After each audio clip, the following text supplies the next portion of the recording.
பைபாஸ்லேருந்து ஒரு 1 கிலோமீட்ரு. கம்பம் பைபாஸ்லேருந்து கம்பத்துலேருந்து ஒரு 4 கிலோமீட்டருங்க. 4 கிலோமீட்ரு. ரோட்லேருந்து பார்த்துங்க 1 கிலோமீட்டர் தான். ஆனால் வேலை 3 சர்வீஸ் இருக்குது. 3 பெரிய சர்வீஸ் இருக்குது. ஒரு தொட்டி இருக்குது. மொத்தம் சுற்றி பென்சிங் தான்.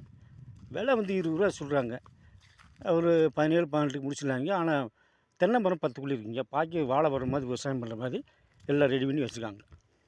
இதான் டீட்டெயிலு.